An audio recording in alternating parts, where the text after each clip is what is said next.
Hi everyone, this is Ajanta ma'am and today I'm back with another poem and it is Fire and Ice by a popular American poet, Robert Frost. And it was written and published in 1920, shortly after World War I. And the poem weighs up to the probability of two differing apocalyptic scenarios represented by the elements of the poem's title. In this poem, the speaker believes fire to be the more likely world ender of the two and links it directly with what he or she has tasted of desire. The poem is in a conversational tone and the speaker adds that ice, which represents hate and indifference, would also be great as a way of bringing about the end of the world. So, there are two reported inspirations for the poem. The first of these refers to Dante's Inferno, which he wrote about journey into hell around 14th century. And the other is reported conversation of Robert Frost with an astronomer in which they had talked about the sun exploding or extinguishing fire or ice. Now, the text of Fire and Ice is, some say the world will end in fire, some say in ice. From what I have tasted of desire, I hold with those who favor fire. But if it had to perish twice, I think I know enough of hate to say that destruction, ice, is also great and would suffice. The speaker is weighing two different scenarios for the end of the world, fire or ice. And as he says, some people think the world will end in fire, whereas there is another lot of people who think that ice is more likely the cause of the end of the world.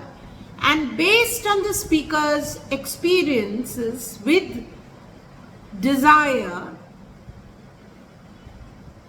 he tends to agree with those who believe fire is more likely scenario for the ending of the world. And if the world were to end twice, however, the speaker feels that based on his or her knowledge of human hatred, ice would be an equally powerful method of destruction and would do the job sufficiently. So in this poem, hatred, desire, and the end of the world is spoken about.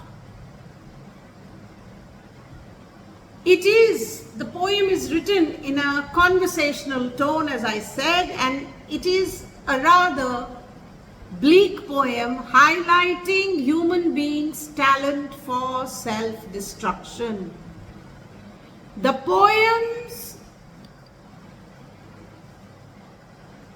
writing about the end of the world and poses two possible causes for the end for this end, likely fire or ice, and the speaker uses these natural elements as symbols for desire and hatred, respectively, arguing that both emotions left unchecked have the capacity to destroy civilization itself. So, he begins the poem by saying, when it comes to how the world will end, he begins by saying some people favor fire and some ice. So these two elements could easily relate to a natural disaster. Fire could be something like an asteroid that most likely destroyed the dinosaurs, and ice could relate to the future ice age, when the sun is not there. But as soon as those naturalistic elements ends the world, the poem changes direction and makes it clear that fire and ice are symbols not of natural disasters, but of humanity's ability to create disasters on its own. Therefore, the fire that the poet talks about actually means desire. And this greed or this desire could be the cause of the world ending. Hate is spreading, and ice has its own connotations, or it is linked to coldness or indifference. So people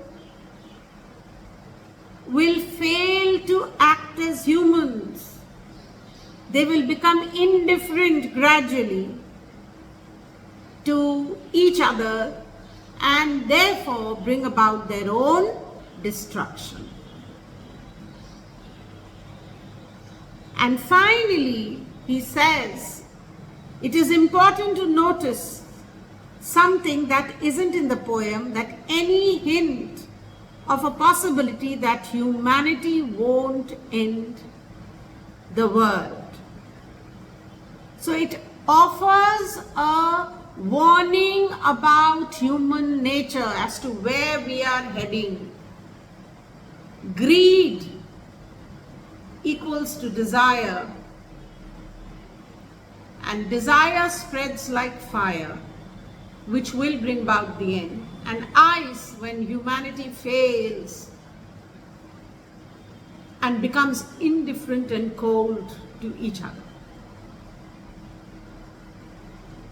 So, the first two lines is the poem's key to the antithesis, as the speaker considers whether fire or ice will bring about the end of the world. Thank you for watching my videos. Do continue to watch my videos for an in-depth analysis into your literature and language. Thank you. Do hit the subscription button as well as the bell icon for watching my other upcoming videos. Thank you.